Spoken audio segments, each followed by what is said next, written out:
Good afternoon and welcome.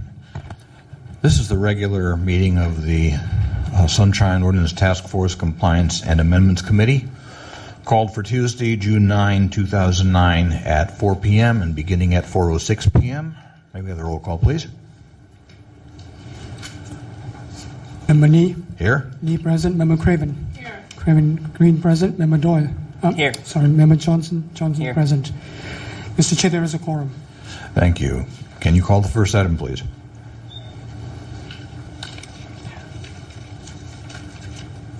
First item, please. Item number 1 is the approval of minutes for May 12, 2009. Okay. Committee? I make a motion to approve the minutes. Moved and seconded. Is there any public discussion of the minutes? Public comment on the minutes? Seeing none, public comment is closed. Roll call, please. On the motion, Member Craven Green. Member Craven Green, aye. Member Johnson. Aye. Member Johnson, aye. Member Nee. Aye. Member Nee, aye. Mr. Chair, there are 3 ayes. Thank you. Would you read the next item, please?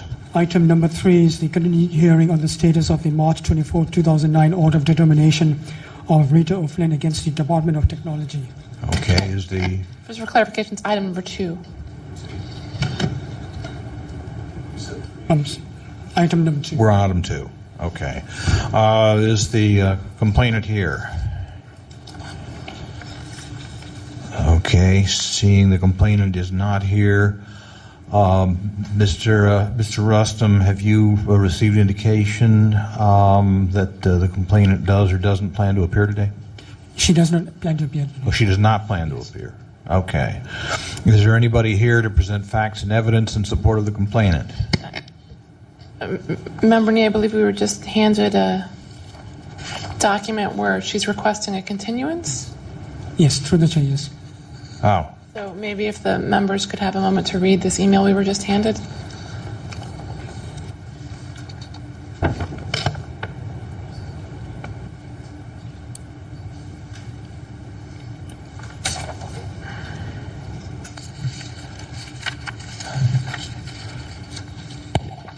Through the chair, was Mr. Nee informed of this request that came in on Friday? The request for the continuance? The request for continuance was through an email made yesterday. Looks like it actually was on Friday, June 5th. And had this been brought to the chair's attention, the chair could have agreed to postpone this until Ms. O'Flynn was here. If I'm misunderstanding it, but in the future, if there are these issues, they should go to the issues regarding continuances should be CC'd to the chair of the committee. Well, she's out of town till after the 15th of June. So,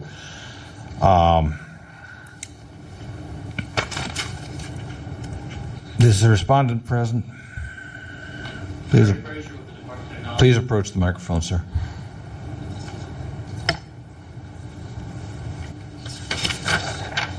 In fairness, do you have any objection to a continuance?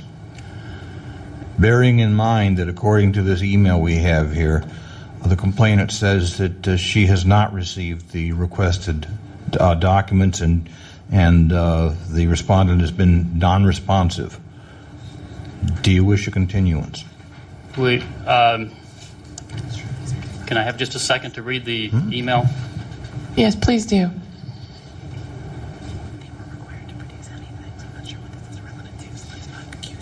Okay.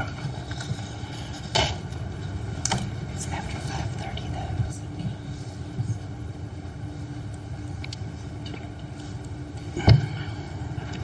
Just make a comment as to what the status is with respect to the issue under consideration. Okay. Request in terms of seeing if we can produce backed up records from the email system. Mr. Frazier, first of all, I apologize for the accusatory nature of my previous remark. Is there anything that you wish to clarify here? Would you like to update, give us any kind of an update? We did provide a response. It was rather late. We did provide a response to the complainant, specifically regarding her request for the order to Iron Mountain to retrieve the documents. We responded to Ms. O'Flynn yesterday, and the response was that order was made through a telephone call, and so there are no written documents that would be responsive to her request. I see. I guess we have no objection to continuing, given the fact that this has gone on now for several months, and we've been to several meetings, and also given the fact that the complainant just in the last 30 minutes sent us another records request, a very voluminous records request with several parts that we're going to have to deal with now as well. I don't think that we probably are able to request that you dismiss this at this point, but we'd like to kind of move it along somehow. Yeah. Well, the new record request would, open a new case. Understood. I don't think that would be relevant to this anyway. Right. Member Craven? Through the chair, there's a question about the Iron Mountain request. The issue that's before us was a complaint regarding DTIS backups of a certain set of emails that were deleted by the mayor's office. And what we had ordered was that those records are public records, but that the complainant and the department, DIT, I guess it's called now, need to negotiate about whether or not the request can be narrowed to specific documents, whether or not DIT has the capacity to search email backup tapes that have the emails on them without fully restoring every week or bi-daily backup to the system. So it was a question that had to do basically with the capacity of Lotus Notes and Lotus Note backed up emails. Those are the issues before us on this complaint. Correct. Ms. O'Flynn's other issues are not. So is the Iron Mountain request somehow relevant to that issue? I don't believe it is. It is actually a subsequent supplemental request that she made of us after our meeting last month. She sent us an email requesting the details of our relationship with Iron Mountain. Iron Mountain is the entity that holds the backup tapes for us off-site, but they have nothing to do with the backup or restoration process. They're simply a repository for the tapes. So was she requesting documents regarding your request to Iron Mountain for the backup tapes that are in question? Correct. Okay. So it's related, but it's not directly on point. Have you been able to find any information about how and what the technical capacities for Lotus Notes are in terms of retrieving emails from backup tapes and searching those backup tapes by date or by word or by custodian? We do have some information we were prepared to provide today, and I'd be happy to provide it. I don't know whether we'd need to provide it again next month if we continue this. What is that generally, the information? Generally, we found that according to our technicians, the only way to restore the backup data is through recreating the account, the full account, and then searching through the account folder by folder for each of the snapshots that we save. What I would suggest doing is submitting that information to this committee, providing the information to Ms. O'Flynn now, so that next month when we hear this issue, she referenced that she had some technical assistance or knowledge that might be different. So she could present that information to us to say, no, DIT is off base. Here's a simple solution. Or maybe she won't. Maybe your position will be just that. But what I would suggest is that you give us the information. It's hard when it's sprung on us at the hearing, and maybe you just came into. When did you get this information? Actually, it was yesterday. Okay. Yeah. Actually, no, I'm sorry. It was Friday. Okay. But recently. Yeah. So it's hard for us to kind of extemporaneously, respond to it. So it actually will be more helpful for us if you give it to us now. It will be included in next month's packet. Give it to Ms. O'Flynn, therefore she can review it as well in advance, and maybe we can bring this issue to a close at the next hearing. And with respect to any other complaints, I'm sorry we can't help you with that. It's really what we can do is drill down on the issue that's before us, which is how Lotus Note backs up and how we can retrieve, if possible, emails that have been archived from Lotus Notes. I understand, and I was simply responding to the reference in the complainant's email. We don't have anything in writing to present today. Oh. We were just going to explain what we had discovered orally. But if you're inclined to continue this, we could provide a summary in writing for the next meeting, provide it a week before the meeting, I think that would be, provided to through the Ms. chair, I think that's O'Flynn. the best course, is to have something in writing about what your technicians are telling you or the capacities for retrieving emails from backup tapes and searching them. And if you could, I would say don't wait until a week before the hearing. Oftentimes it's helpful for us to have it sooner. So please get it to us as soon as you can and give it to Ms. O'Flynn as soon as you can through the chair. That would be my request. I would say that the information is very, very much the same as the information we provided at past hearings. Nothing really has changed materially. Well, I think having it in writing is helpful because then, as I said, if there are other people who have technological backgrounds that would weigh in on this, they could do so in response to something that's in writing as opposed to what generally has been kind of shifting. And there wasn't a 100% sure answer at the last hearing or the first hearing even on what the capacities Absolutely. were. Yeah. So in writing would be very helpful.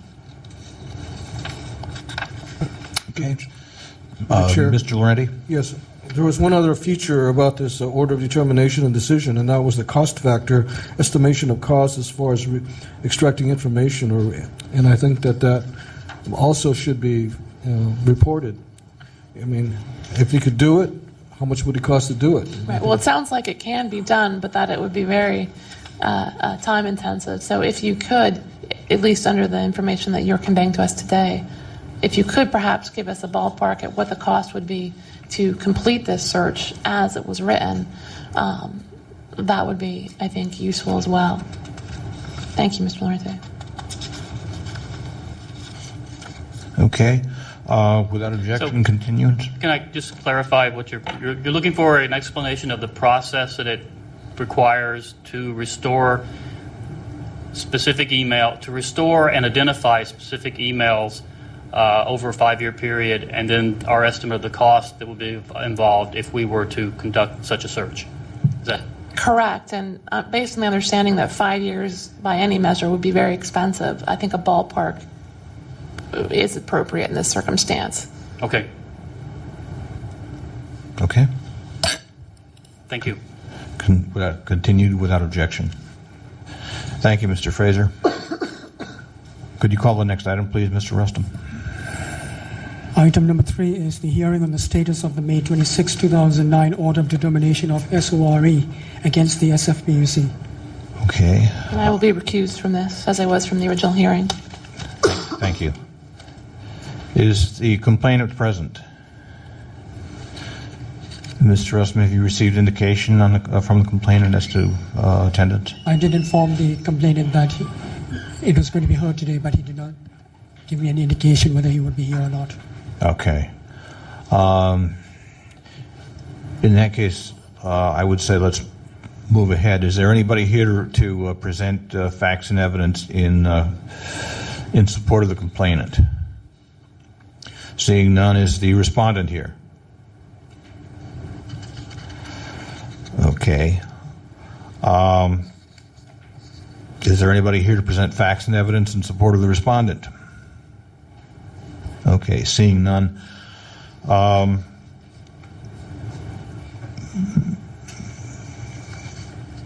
Through the chair, as a member of the public on this one, I think this is an instance where the chair and the administrator need to look at what the order of determination was. There was no order to produce documents. It was basically a violation for timeliness, and we really need to give the departments better direction on what they're supposed to do to follow up to those orders. If anything, basically have the department appear and say what they're doing to prevent these in the future, or not have them on compliance and amendments, because they're really, as written, nothing for compliance amendments to do. Thank you. Since we had one member of the public comment, is there any other member of the public who wishes to comment on this at this time? Ray Hartson. I hate to beat a dead horse, but the Sunshine Ordinance has been in effect for 10 years now. And the city and county knows it has a responsibility to maintain public records. And yet over and over again, they will come in here and try to present the case, well, we did it the wrong way, or we didn't do it that way, and it's going to be expensive to get it back, so we can't do it. Bottom line is, it's a public record. They're supposed to keep it in a manner that they can get it if someone asks for it. They don't do it, and it's a violation. I mean, I don't know why these things become so complicated. It is a law that these are supposed to be available. If the public requests it, they should be able to get it. And the simple fact that they're allowed to get away with doing it in a way that makes it almost impossible or fiscally impossible to do is kind of a ridiculous argument.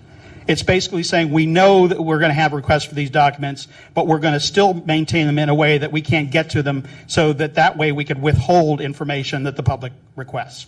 That is my feeling, and over again I hear city agencies come in here and simply say that because we screwed up and our record keeping's no good, we should be let off the hook. Thank you. Further public comment? Seeing none, public comment is closed. Mr. Laurenti? Yes. I believe that Mr. Hartz's comments is probably directed to the case before this one. The Save Our Richmond Environment case and the Public Utilities Commission was a little bit different. This is a case where the complainant never appeared for any of the committees or the full task force meetings. Susan Gauthier of the Public Utilities Commissions did appear at each of the meetings, and she is the person who conceded that they were not timely in the response. She has conceded early on that, yes, that's what we did. We didn't get our act together. We didn't respond timely, but we did provide. And from, I believe, each of the SORE cases, she did indicate that the information requested was provided. So, although there is an order of determination finding that there was a timeliness issue, which was conceded by the department, I don't think that there is anything that needs to be produced at this point, and certainly we don't have any information from the complainant stating that there's anything more that needs to be done. So given the facts as we have it now, I would suggest that this matter go off calendar at this point. Okay, thank you. Committee? Mr. Johnson? I agree. The complainant's not here, nor is the respondent. She's already conceded that they made a mistake. I don't know what else can be done. Okay. There is no motion for action. In that case, the matter concludes.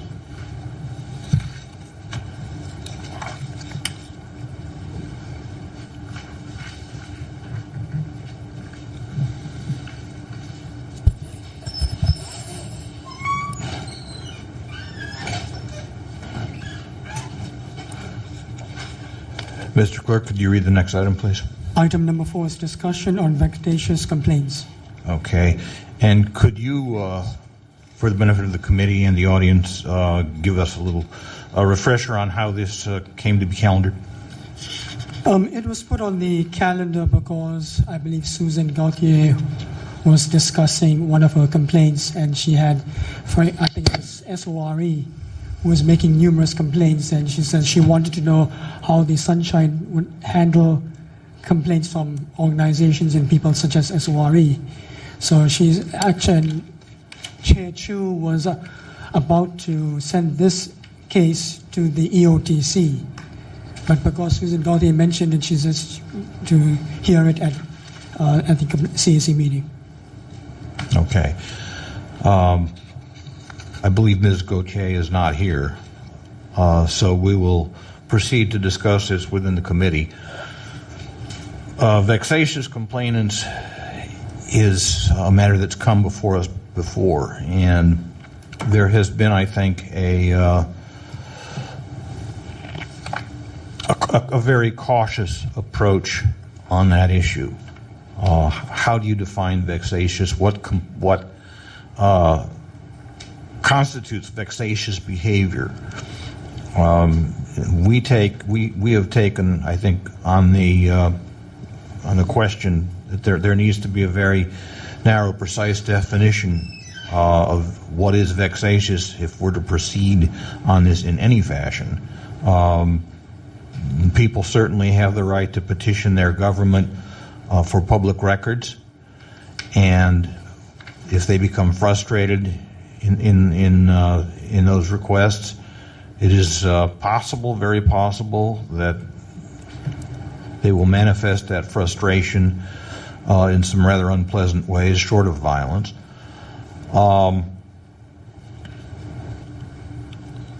Not long ago, we will recall that at the behest of Attorney General Jerry Brown, a member of the State Assembly introduced a so-called vexatious requester bill that would have enabled city agencies to go to the courts, ask the courts to place limitations on individuals or organizations' ability to go after public records.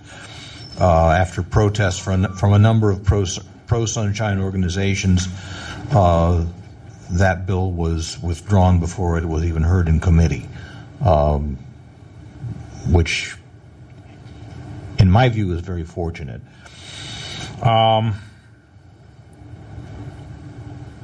At this point, I will ask if other members of the committee have any comments on this particular issue, on vexatious complainants. Member Johnson? I also serve on the complaint committee. I mean, if someone wants to file 100 complaints against a city department, and I think they have that right, we will hear it, and we will see where it has jurisdiction or not. I don't think there should be a limit on. Yeah, that's where I'm at. Okay, Member Craven? I think there's an inherent tension on this issue between limited resources of a department faced with requests that they perceive and may well be in reality requests whose sole goal is to burden the agency. Not a true request for information by a serious requester. I don't doubt that happens. That certain individuals who have an axe to grind against an agency may use this as a tool against them. However, the difficulty becomes in sorting out which categories of requests may indeed fall in that pot versus a requester who simply is genuinely trying to get information from a city, has a contentious relationship perhaps with a city employee or city agency. The city employee or agency may not like to have their work reviewed, or may not like the Sunshine Ordinance, and may be disgruntled about either the effort that it takes to comply or the fact that they're going to have to disclose information. So it's really a serious tension that exists, as Charity knows, on the state level, certainly exists at the federal level, and in local sunshine ordinances. The difficulty I have in trying to address it is figuring out what's the standard. What legal standard are you going to write into the law, if you were so inclined, that would clarify when a department may treat a requester as vexatious, or on what grounds a department may go to court to have someone declared a vexatious requester. And not only was this issue recently raised in the state, it was also raised probably about a year ago by City Attorney Dennis Herrera, who had publicly stated that the City Attorney's Office was investigating whether and how they could go to Superior Court to have, I'm not sure if it was Chemo Crossman, perhaps it was, declared a vexatious litigant or a vexatious requester. And it may not have been Mr. Crossman, but it may have been someone else. But there was an effort to do so, and that also was not carried through upon, in large part, I think, because it is hard to have someone declared a vexatious litigant when it would circumscribe their First Amendment and open government rights. So you have to set a very high standard, and it has to be very narrowly and precisely defined as who is so vexatious and so unreasonable that they qualify for that special and significant and serious prohibition.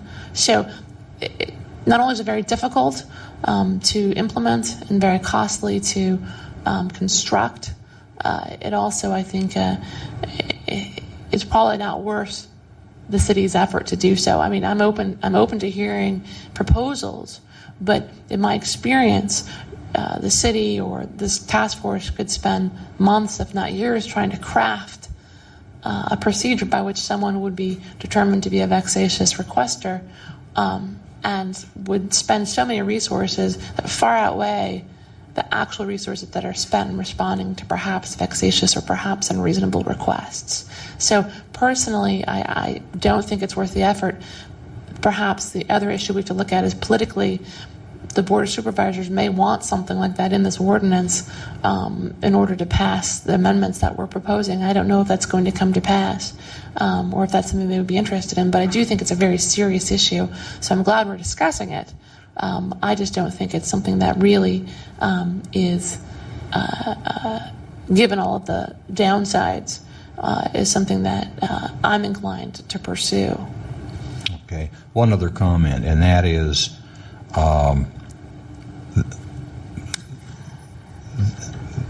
in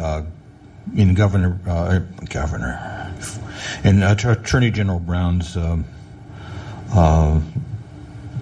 the bill that came at his behest, I think there was some mention of people who request records for mischievous purposes or something along that line. And in both the Sunshine Ordinance and the California Public Records Act, agencies, public entities are forbidden to ask a requester why he or she wants a record. The only question is it a public document? Is it disclosable? And is this a member of the public? Those are the only three criteria, the only criteria that must be met. And to suddenly throw this, well, not suddenly, but to again throw out this whole vexatious question, it treads into dangerous territory as far as I'm concerned. Is there any public comment on this item?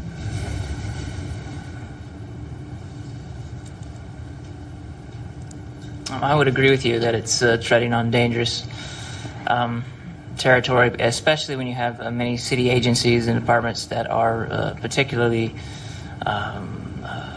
evasive, and they try to do everything they possibly can to avoid getting documents to the public. Allowing this vexatious requester or vexatious complainer to go through would give them another route to explore, another excuse, another give them more ammunition. And I think the perfect solution to vexatious complainers is to make the process so easy to get documents that it's extremely difficult for someone who has an axe to grind to even make complaints. Like if Human Services Agency had all of their documents online for download, I would have never made a request to them. I would just downloaded, the documents that I was interested in, and then vexatious anyone who has an axe to grind it would be very difficult for them to even make a complaint because the documents are so readily available, they're so open, there's so much transparency that they wouldn't have much credibility. Thank you. Further public comment? Ray Hartson, I noticed that Kimo Crossman's name was mentioned, but I would like to say publicly for the record, I think Kimo does a service to the city because he is one of the few people who has been willing to take the time and energy to deal with the bureaucracy of Sunshine, to deal with the multiple hearings, the city agencies that don't show up, the attacks that are made rather than answering questions as to whether or not it's a public document, whether or not you're a member of the public, and whether or not it's disclosable. They always end up dealing with personalities. They get a feeling I don't like this person. They're asking for things. They're putting on my time. But basically what they're asking for is for the person to do their job. The law is that if it's a public record and I'm a member of the public and I want to look into something, I should be entitled to see that unless they can provide a reason why I'm not entitled to see it. But the cases never get down to that simplicity. They always become very convoluted, multiple pages of emails going back and forth where it's almost impossible for this committee or the full task force to really look at the thing and try to figure out what the heck happened over a 2 or 3 or 4 or 5 month period. So basically, saying someone is being vexatious sometimes is nothing but code for the fact that this is a person who really believes in sunshine. We're in some really phenomenally bad times for the city, county of San Francisco, as well as the rest of the country. We're making millions and millions of dollars of cut to children's services, to health care, to all sorts of things. And if somebody isn't looking into this, these things are all done behind closed doors in secret decisions. And basically, any citizen who wants to take the time and put forth the effort to look into those things, to see whether or not they can find that whether things are being done correctly or not, ought to be lauded, not labeled. And unfortunately, I think any time that these vexatious complaint issues come up, it's always that. It's always someone who has made complaints, and I just want to label them so that I can then, in the future, distance myself from them and simply say, this person makes too many complaints, therefore I don't have to respond. Again, going back to Chairman Nee's comments, the only questions I see are valid is this a public record? Am I a public member of the public? If so, am I entitled to see this? If not, under what provision of the Sunshine Ordinance am I not? But it never, ever seems to come down to that. Thank you. Is there further public comment?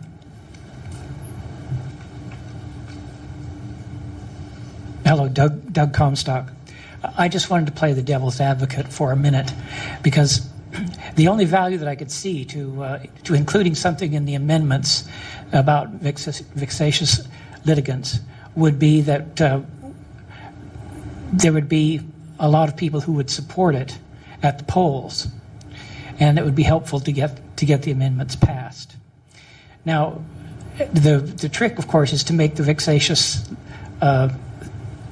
requester such a high bar that it wouldn't really affect anybody, and it would just be there more or less for show.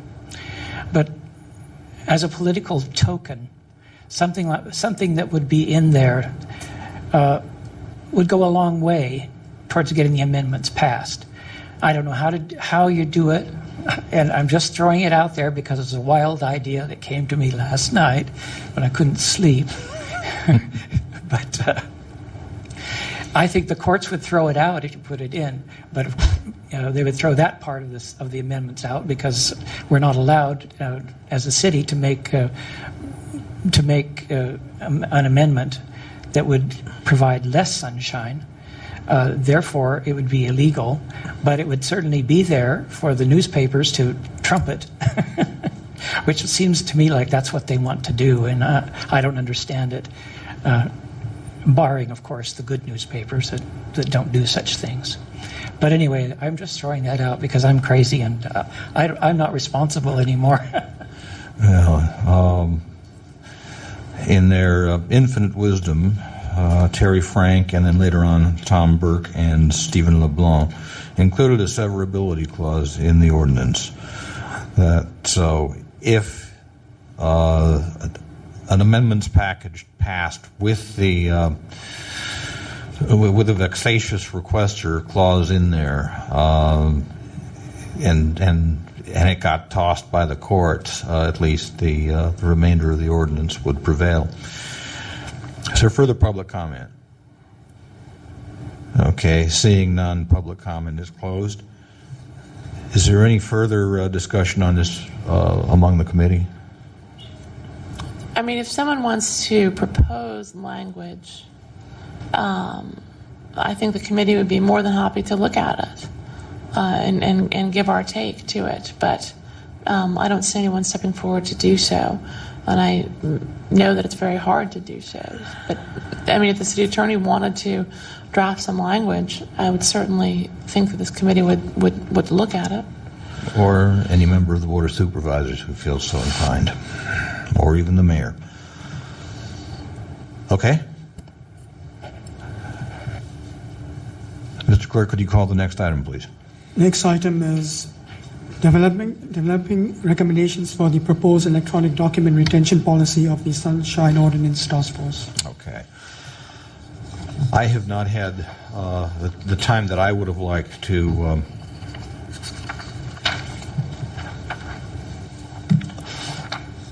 go beyond what I've already done.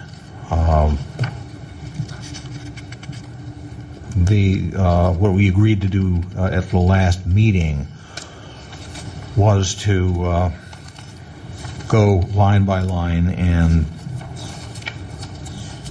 develop recommendations for what we would like to see at a minimum in terms of a retention policy.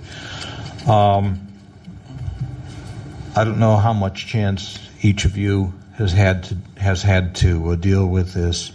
One thing I would like to do before we terminate discussion is tackle the issue of emails, because I think that's really the issue that has been before us perhaps more often than anything else when it comes to electronic records, aside from the question of getting electronic records in their native format. In terms of the type of record people are going after, emails are really what I think have come into focus most often. There is in the line items here, there is no separate category for email. Closest thing would be T0715, general correspondence. Maybe we should create something along the lines of a T0715 subsection A, something like that, to deal permanently, or to deal specifically with emails. Right, well, I think it can't just be emails, because, I mean, what about attachments that are documents? What about, this is a very complex issue. Right. I mean, it's really more about, and I think the document retention policies of the city, as well as many agencies, federal, state, and local, were developed prior to the electronic capacities that we have now and prior to the use of email as transferring electronic documents back and forth. So I agree. I think the document retention policy has to be revised in a way that reflects the new realities. So it needs to really be broken out in certain ways. I mean, you need to have one for paper correspondence. Then you need to have one for electronic correspondence. And you need to have one for paper final versions, signed versions of documents. And then you need to have one for electronic documents. So I agree with you. I think we need to separate it out, but we just need to think about it in a way that is broader. And I think this issue is being discussed by the federal government, by the state government. There's been a number of different ways this is being addressed. So it's going to require in-depth review and analysis of this. But I agree that we should basically just throw out the old and come in with the new, essentially. Part of that analysis is going to depend on what's the technical capacities of the systems currently and what we expect them to be in the future, which is why at the last meeting I really wanted to find out from Mr. Darby or from someone else what the current technical capacities are for our current systems and what they're going to be going forward. And I think we should be involved, as I said before, in the discussions the DIT is having with basically migrating from Lotus Notes to Microsoft Outlook. And what are the capacities going to be? How are they going to be backed up? Is there a system or a way of backing it up so that restoring and searching for the emails is much easier than it appears to be with Lotus Notes, those sorts of issues. So I think that's slightly different than what perhaps the item is on the agenda, but I think it's definitely relevant to it, because in developing recommendations for retrieval and storage, we need to find out what the capacities are of the current system and what they are of the future system. Okay. I agree with her. There are technological verities between all of the public bodies that have come in here. We've heard lots of different things with the record retention. I think that the way that it's written, that electronic documents should be held as long as they were going to hold a physical document, but they don't have that capacity. So we have to figure out what their capacity is. That would be the minimum. And that's intense. Okay. Let me throw this question out. Then think about it for a few seconds, and also if members of the public want to comment on this a little later, let me ask you as well if you have any ideas on this or any opinions. With respect to emails and attachments, what would be a desirable minimum in terms of storage, retention, backup, time-wise? How far back should emails go at a minimum? Well, I mean, I think the question is what emails as well. Emails saying, yes, let's move forward with this solar energy project. Here's what I think should happen, versus let's meet Tuesday at 2. I mean, so this is a question that needs to be addressed on many different levels, because what the document retention policies have addressed in the past is they've tried to define what are significant documents.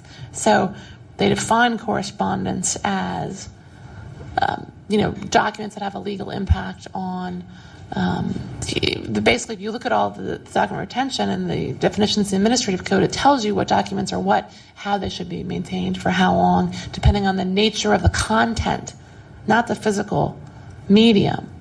And then with emails, basically, if your particular email falls within one of those categories of content, the current policy is printed out and store it in paper. So, I mean, if we're talking about emails that bind the city to a specific contract, clearly that has to be kept for a certain amount of time. If we're talking about emails that deal with legislative enactments that would be important for legislative history issues, that deals with a separate issue.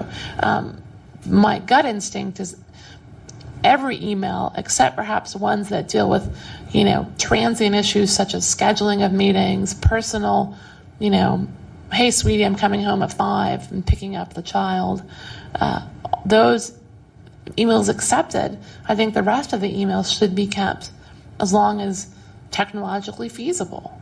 I mean, that's the whole purpose, right, of trying to move towards a system where, because storage costs are lower and because theoretically retrievability should be easier, depending if the city gets its act together or we can help the city get its act together to implement systems that make it so or that require it to be so, they should be kept indefinitely, theoretically. Of course, again, it really depends on the content of the emails and setting up a system so that emails that have significance are kept and emails that perhaps don't have significance are not kept. And maybe the latter is not really an issue if the capacity, storage, and retrieval is not an issue. Does that make sense? Yes. Member Johnson? I agree with Member Craven. Okay. Is there public comment on this item? Please approach.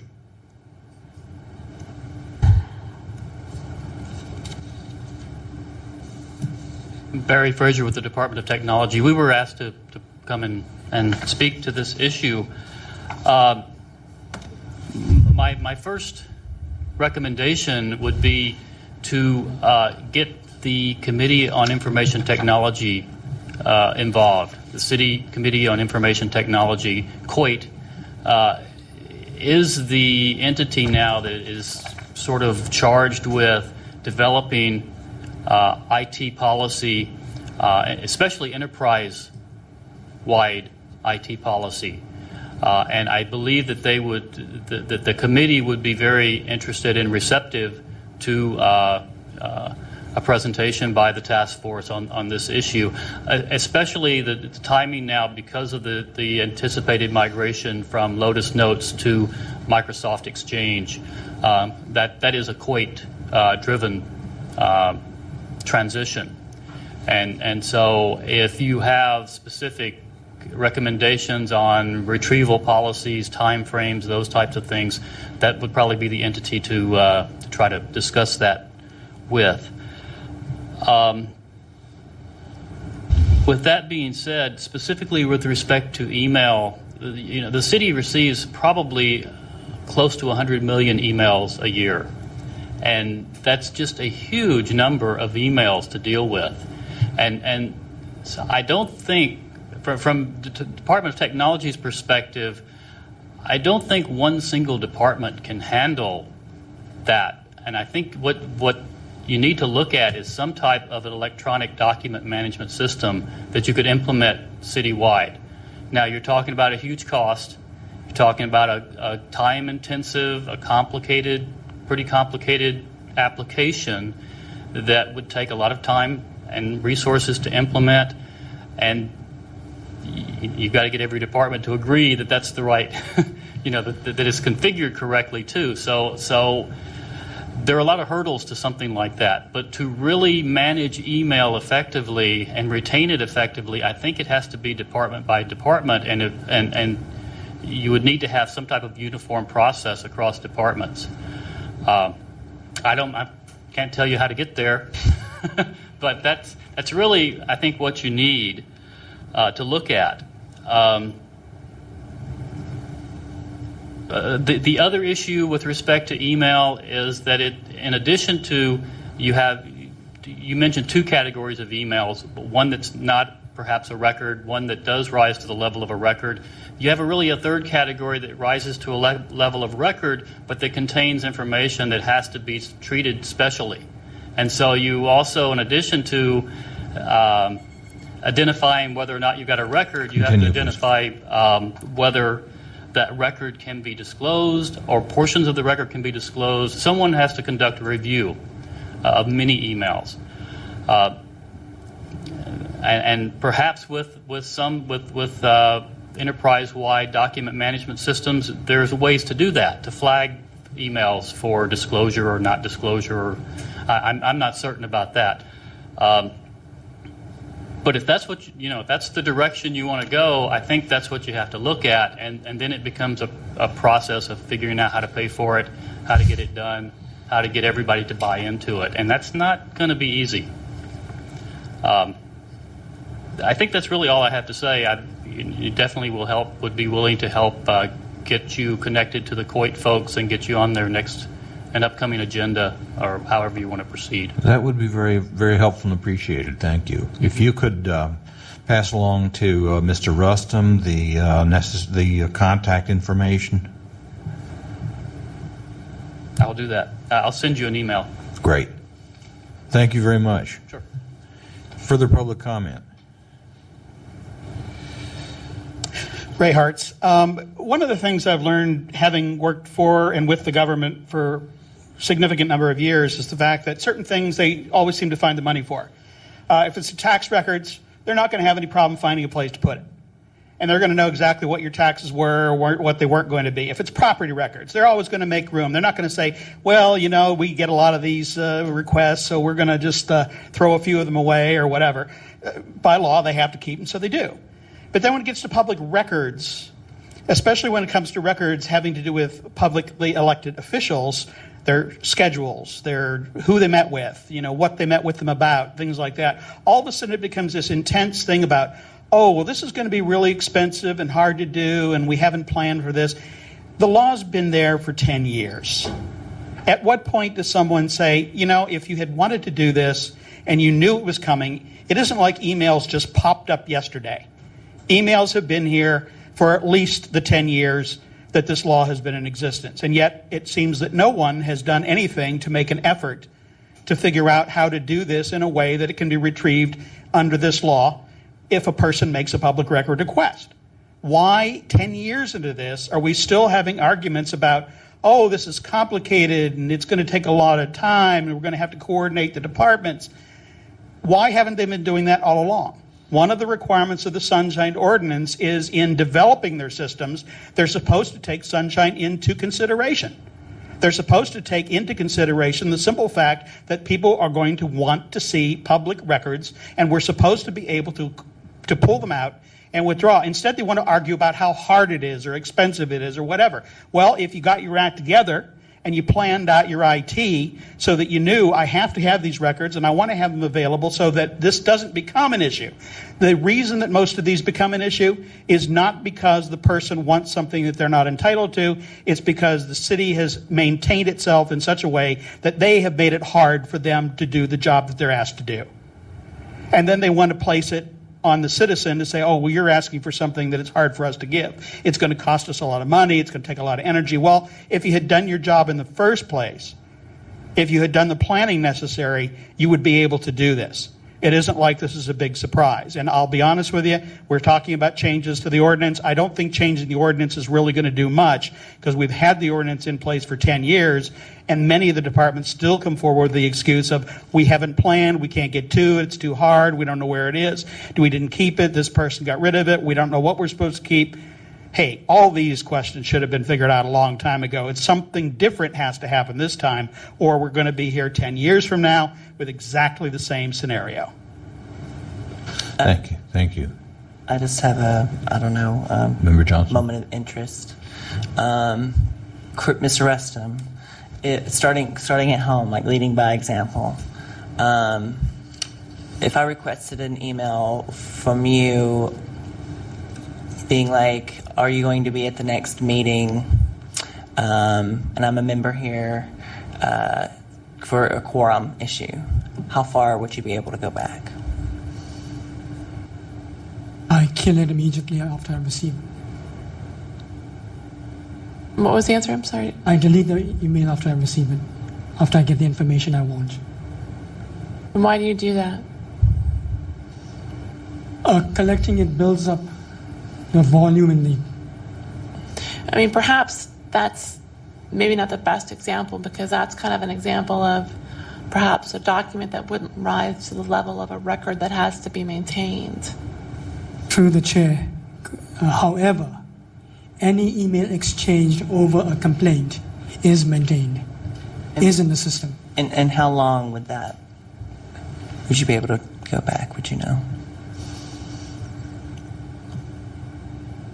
I can't give you an exact date, but I've gone back, doing my research, I've gone back to 2000. So, 9 years. 9 years. Well, that just tells the public what we're capable of doing.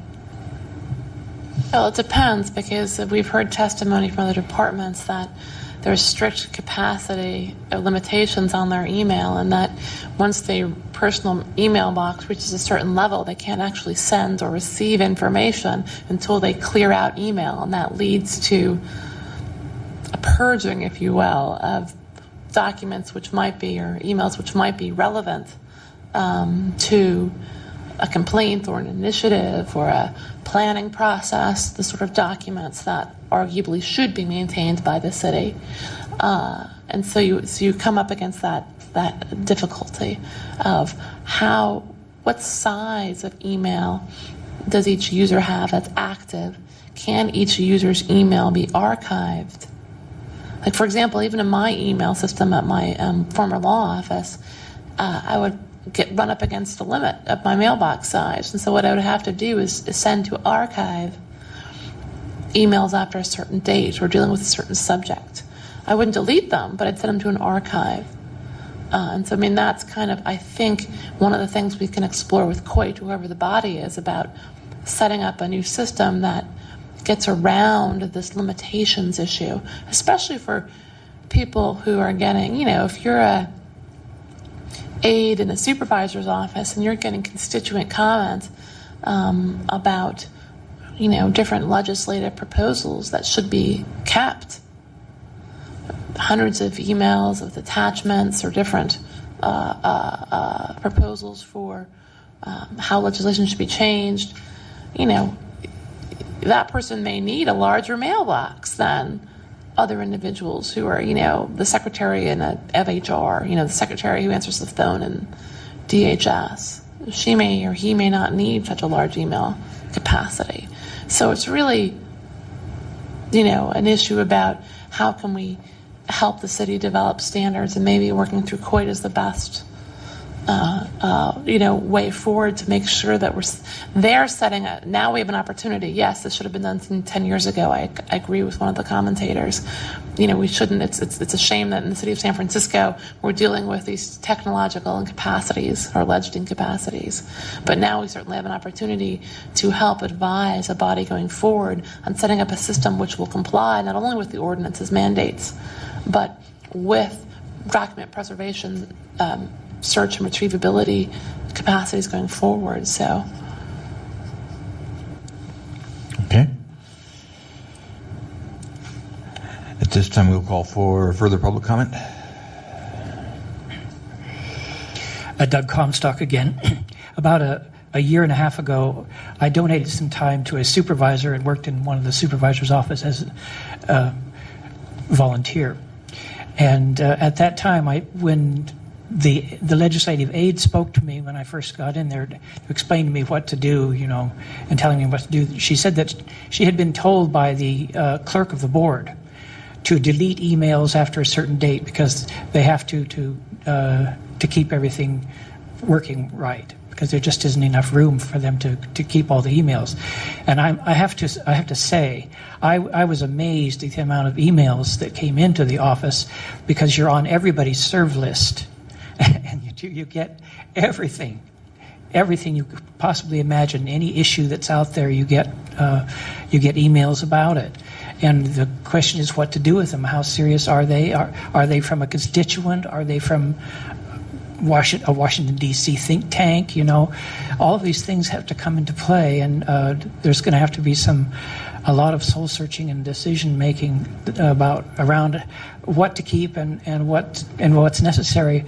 I thought it was a simple issue before I went to work in that office, and now I have a lot different opinion now that I see the kind of traffic that they have to deal with. Mr. Comstock, when you were told to delete the emails, I assume you were given delete all that came in up to a certain date, right? After a certain amount of time, just to delete whatever was there so that new stuff can come in. Whatever was there without regard to content or Yes. subject matter? Yes. Okay. Sad but true. Thank you. And the clerk of the board's electronic document preservation policy with respect to email, which Mr. Comstock should have been told about, is that for documents that qualify as a record, and there's a definition, I don't have it at my fingertips, but there's a definition, it should be printed out in hard copy and saved with the hard copy file. So that's the way they deal with it, theoretically. Did you have? It just sounds like the responsibility falls on depending on who they are. Like what she said earlier, the secretary has these many emails coming in, but there's some ethical responsibility on someone somewhere to see that this is worth saving. It should be done. Okay. Further public comment? Seeing none, public comment is closed. Committee? Well, I think we need to continue looking at this issue. I certainly think that the committee should make a presence at the COIT meeting. I'm not sure if it's a public meeting or how it's being done, or if members of the public are invited. It's a policy body. Very good. Then. Minutes and public comment and everything. Very good. Are you on the committee, Mr. Fraser? No, I am not. Okay. When is the meeting? Do you know well, when the next meeting is? I'm afraid I don't, but Okay. I'll find out and send it to Mr. Reston tomorrow. Great. Many thanks. Okay. And then if one of us could attend that, I'd be happy to attend, hopefully if my schedule remains somewhat flexible. And through the chair, I think anyone else who wants to attend could. We may get into problems Well, I think we should all make it a point to find out when and where the committee will next meet, and if at all possible. Right. Because it's a policy body, we're allowed to attend and comment on the record, I believe. Yeah. Even if it's within our jurisdiction, I still believe we're allowed to go and comment. Right. There might be other members of the task force who would be interested in this too. So once we get the information, we can have Mr. Rustin distribute it to the entire membership. And just for the record, I just want to say the complexity of this issue from a technology perspective, from a content perspective, from a economic perspective, is exactly why we wanted to have a ad hoc committee appointed,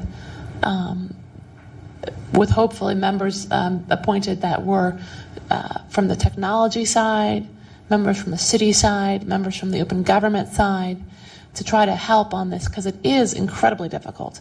And as many of you know, the clerk of the board said they didn't have enough support staff to support staff in that ad hoc committee, so our request was denied. So I guess we will continue to muddle through until we can get that support from the clerk and from the city, because it really is an issue that's very important. It's very cutting edge, and it needs really its own dedicated body, in my opinion. So sorry for pontificating, but I just wanted to put that out again. Okay. The chair would suggest continuing this until the next meeting. Without objection. Thank you.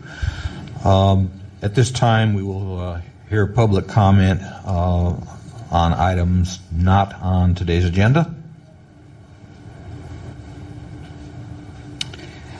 Ray Hartz. I have in my possession right now 2 letters of determination, 08056 dated January 6th of this year, and 09008 dated February 24th of this year, one against the police department and one against the police commission. I had this discussion with this board, with the prior complaint committee, because I'm very concerned about the fact that these have now gone on for more than 6 months and no action has apparently been taken. Although at the complaint committee I was told several things which I was kind of surprised by. Number one was the stated policy of the bylaws of this task force, Sunshine Ordinance Task Force, are that determinations are to be sent to this committee for enforcement. However, these were sent to the Education, Outreach, and Training in violation of that policy. I was then told by Mr. Rustin earlier today that that policy was changed in May, but that is an ex post facto change. They should have, in accordance with your own bylaws, been sent to this committee for compliance. I was also told that Education, Outreach, and Training has had several meetings with the public policy bodies involved in this, and I was never informed of that. I would think out of a matter of common courtesy, the complainant in both of the things should be told if there are going to be meetings held at which time these matters are going to be discussed. I went on to the City and County of San Francisco Index of Records today. There is still no listing at all for the Police Commission or the San Francisco Police Department. It is my belief, and I stated this at the time I asked for these determinations, that 6 months down the road I would be exactly where I was when I started the complaint, and that's where I am. Nothing has been done. Nothing has changed. The City and County of San Francisco Police Department and the Police Commission still do not comply with the requirement for meeting the Index of Records. No action, as far as I am aware, has been taken. I really do feel that it was inappropriate that this be sent to Education, Outreach, and Training, and I'm asking that this committee put a motion forward to the full task force that it be withdrawn from Education, Outreach, and Training and returned to the jurisdiction of the Compliance Committee so that hopefully there will be some action taken. I would also like to request that any action that is taken, any meetings or whatever, subsequent to this, that I be notified as the complainant. I think it is a matter of common courtesy that if I took the time and effort to put in the thing, go to all the hearings, get the determination, that if it is going to be managed in some way, shape, manner, or form, that I be given the opportunity to see how that is handled. Again, we're 6 months from these determinations being made. The Section 6735 enforcement provision, Section D, says any person may institute proceedings for enforcement penalties under this Act in any court of competent jurisdiction or before the Ethics Commission if enforcement action is not taken by a city or state official 40 days after a complaint is filed. Obviously, we have gone past the 40 days for the complaint. We've gone 40 days past for the determinations, and I think it's past time. Thank you. Further public comment on items not on the agenda? Through the chair, may I follow up with Mr. Rustum on an issue that was raised, just as a point of procedure? Member Craven, please proceed. Mr. Rustum, is it true that Mr. Hartz was not notified when these issues were being discussed by EOT? I believe he was notified the first time. But not. I have to go back and check. I don't remember. Not the subsequent times. I think it's incumbent upon us to provide the individuals who initially brought complaints with notice when any issues are being discussed. And I just want to state for the record that that's should be our policy, that no matter where orders of determinations are referred to which committees, that when they're going to be heard, the parties to those complaints should be notified that they're potentially having follow-up proceedings being taken, because that's something that's very crucial. Through the chair, one of the reasons that happened was because I believe it was Mr. Hartz withdrew all his complaints. Right. But the issue remained. Whether or not he withdrew them, we had an order of determination, Chris. That's on the books. That is there. That was referred to a committee, and it was being discussed. No matter what Mr. Hart said, unless he's emailed you back and said, I don't want to hear about it, I don't want to be notified of any more proceedings, then you might have grounds not to notify him. But as of going forward, it's crucially important that we notify individuals if issues which they had a part in generating are being discussed by whatever committee. So if we could just make sure that happens in the future, I think I feel very strongly about that needs to be done. I would just to be clear for the record that... Excuse me, Mr. Hartz. Without objection, the chair would like to invite Mr. Hartz to comment further. Proceed, please. I would like to make it very clear. I did withdraw complaints that were in the process because, very frankly, I saw no purpose in continuing them. We get into this situation where you get a determination, and what good does it do you? You know, you sit there for 5 or 6 months, and you just try to find out. I have sent at least 6 emails to the SOTF, to the chairman of the task force, and all of the individual members, and that was the way it was addressed. And I have not received even an acknowledgement of any of those. I asked why this wasn't sent to the compliance committee. I asked, what do I have to do? When is something going to happen? When is somebody going to do something? Nobody even bothers to answer them. And you know, very frankly, you know, Mr. Rustum, if he can find an email that he sent me, you know me. If you sent me an email so there was going to be a meeting about this complaint that I went so much trouble with, I would have been there. And there have been multiple meetings, from my understanding, and I was not notified of one. And you know, now it's, oh well, I think we told them about the first one.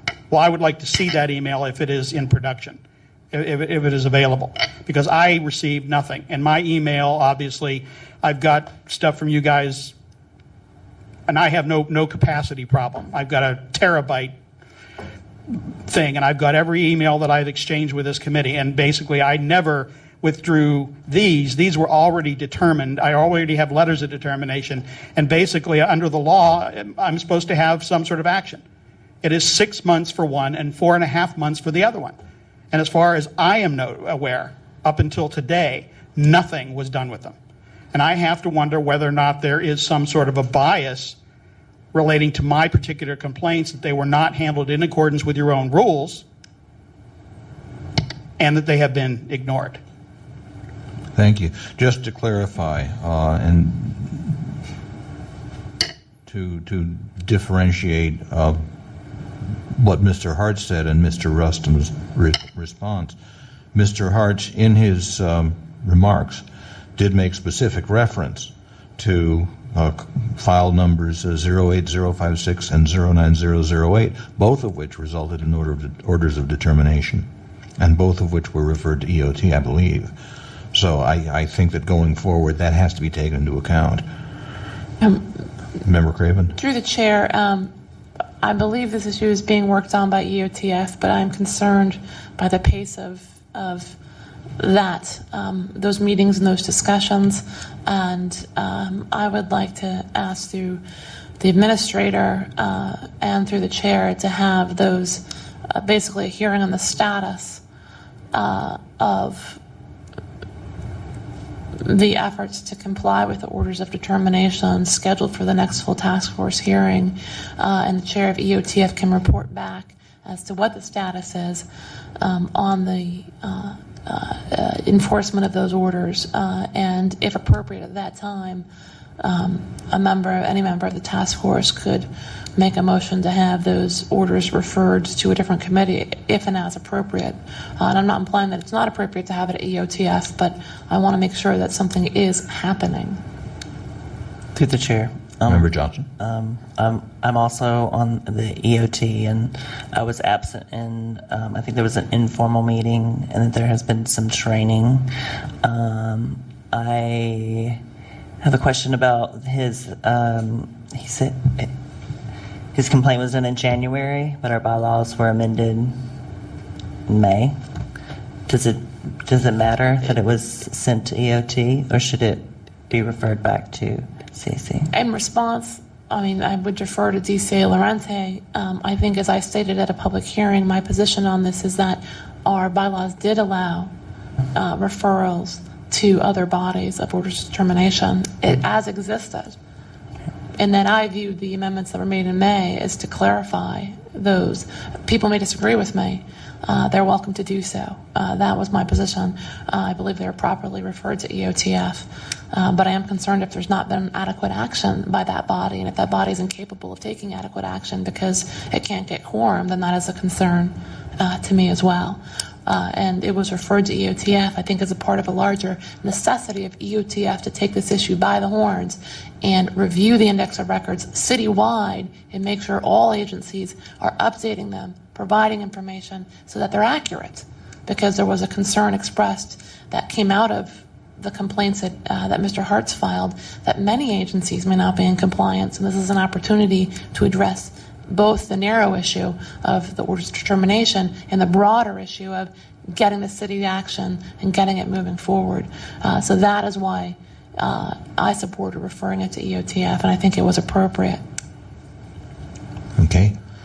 I think Mr. Lorente may have wanted to Yes, comment. I agree with Member Craven's analysis of what happened, and I do think, and I said it at the complaint committee, that this matter should be referred back to the full task force. I think it's appropriate to have the EOTF chair report as to what happened and why it has not gone as far as it should have, and have the full body decide what to do next, so that Mr. Hartz can have some certainty as to what is going on from this point forward. But there were 2 meetings in which there was not a quorum, and that's unfortunate. 2 successive meetings. Before we conclude this particular matter, I just want to make one comment. Mr. Hartz and a number of other people have in the past voiced a lot of frustration with this committee, with some of the other committees, and with the task force in general, with the entire process of getting satisfaction on Sunshine. I think that it's highly regrettable that it's come to that point. The one thing I would like to say, though, to Mr. Hartz and to some of the other people who have voiced those frustrations, I hope you don't quit. Even if it means you're coming up to the podium and screaming at me personally. We need people like you. Believe me. So, thank you for coming to us today, and we hope that we will continue to see you going forward. Is there any further public comment on non-agenda items? Seeing none, public comment on non-agenda items is closed. Mr. Administrator, could you call the next item, please? Item number 6 is the continued discussion on the proposed amendments and annotations to the Sunshine Ordinance. Okay. I want to start by, again, offering a deep tip of the cap to Member Craven Green for the work she's done. It's been a rather monumental task, and she is to be... She deserves our thanks for it. I have not had a chance to go over it. It came to me just a couple of days ago, and I've had other commitments. What I would like, if Member Craven Green is so inclined, is to give us kind of a rough idea of anything that she would like to emphasize here, any highlights that she would like to call to our attention. Well, I think what, seeing as a former member Comstock, former chair Comstock is in the audience, the thing that struck me in doing these annotations, which are not finished and which I would request and gladly accept input from members of the public who are involved in the amendments process and from members of the task force as we move towards finalizing these amendments. But what really struck me were things that I worked on were more mundane clarifications to the ordinance, response to departments or the city attorneys pointing out where things were inconsistent. Those are the sorts of things that I worked on clarifying and providing amendments. But the more creative amendments, the amendments that sought to move the ball forward in terms of what the Sunshine Ordinance represented, were by and large proposed by former member Comstock.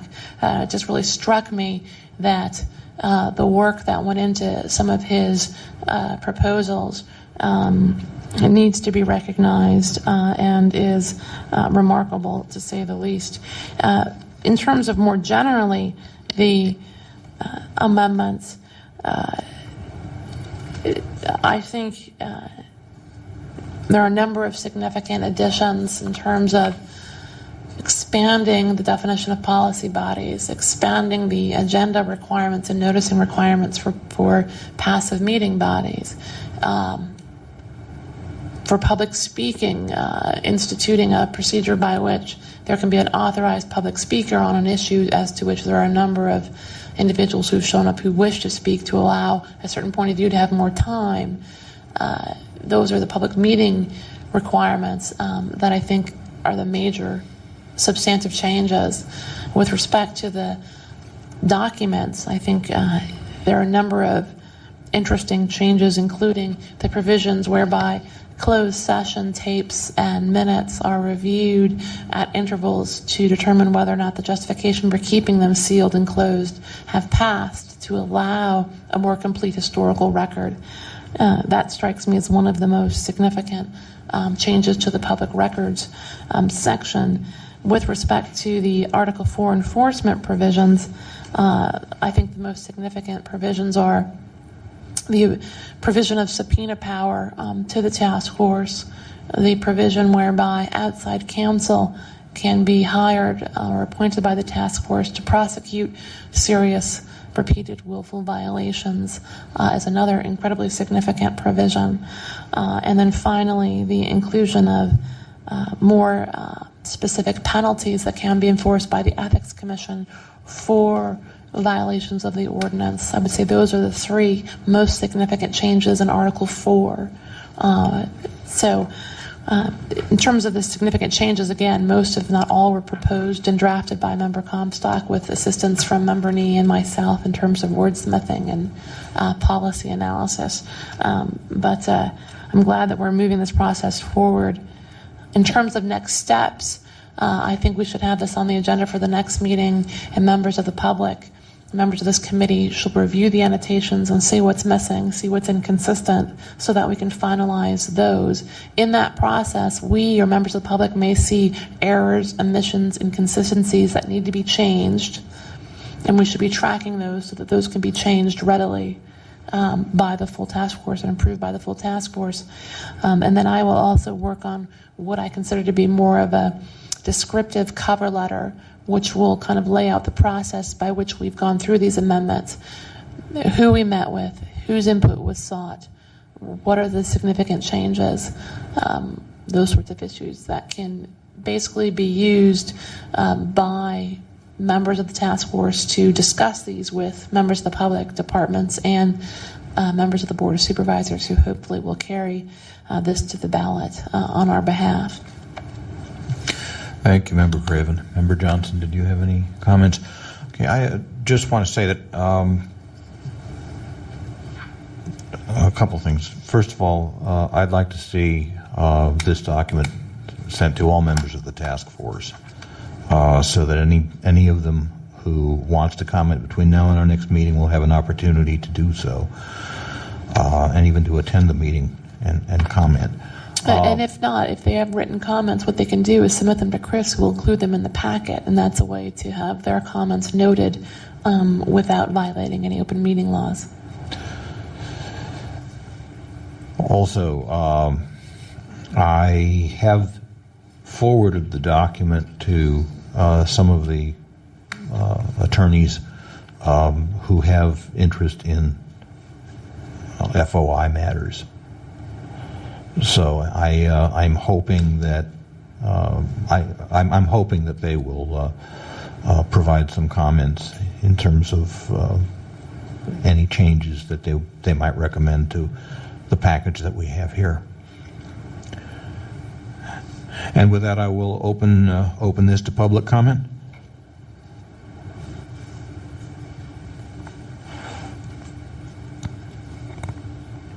Well, of course, I want to thank Member Craven for prodigious work on this, and Member Nee for all the work that we did together, the three of us, over those years. It's wonderful to see it annotated and sort of give us a map through it. And that was absolutely a necessity. And it's going to be very helpful as we move forward to have this annotated version. But the important thing, the most important thing next is going to be the cover letter. And that is going to have to, matter-of-factly, separate the wheat from the chaff. What the major changes are, why they're needed. As well, not just what they are, but why they are. That's what the public wants to know. And why are you changing this? Why did you have to do this? And those are things that the first considerations that people have. The minute you make a suggestion, they don't want to just know what is it, but why it is. A little history about where it came from. If it was to answer problems that consistently come before the task force, then that should be noted. And perhaps with some cases that you cite, there's still a lot of work to do. And I know that no one gets paid to do this. And that's the amazing thing, that it gets done anyway. And I think it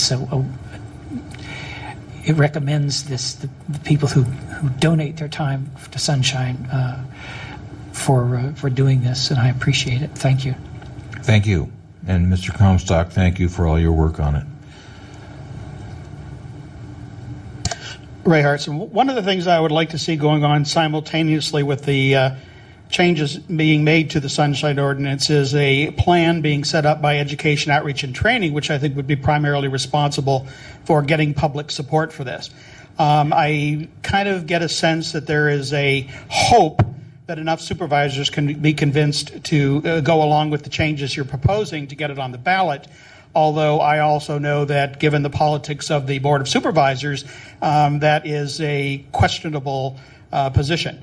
However, if the Education, Outreach, and Training Committee were to start planning now for public presentations to go to the League of Women Voters and other public organizations and talk to them about the changes that are being proposed, why they're being proposed, as Doug Comstock said, and all those different things, so that they would be encouraged to contact the Board of Supervisor individual members or the Board of Supervisor chairman and say, we understand that the Sunshine Ordinance Task Force is proposing a lot of changes to the Sunshine Ordinance.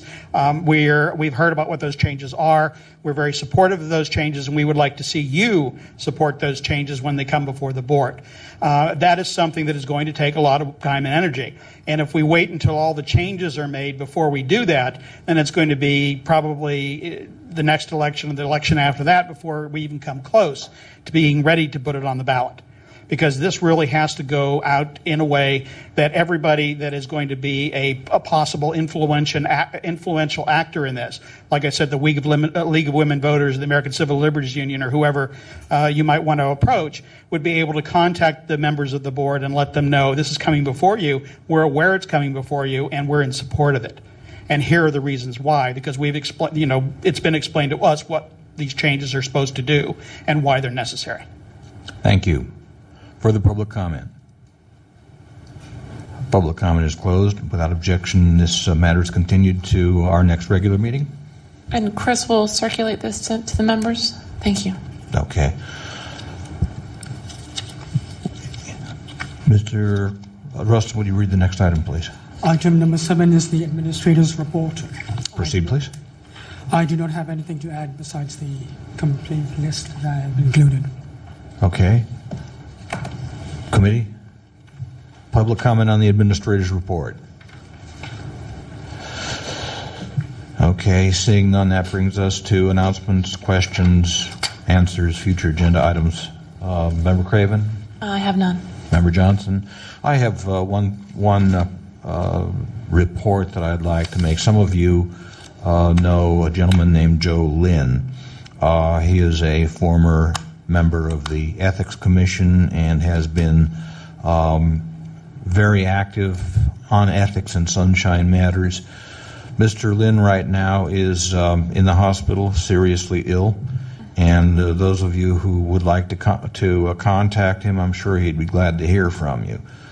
He is at California Pacific Medical Center on Buchanan and Clay. The phone number there is 415-600-6000. Okay. We wish him a speedy recovery. I have been to see him a few times, and he is a lot better than he was a week ago. I will say that. He is his health is rebounding. Further items? Seeing none, move to adjourn. Thank you all for your attendance.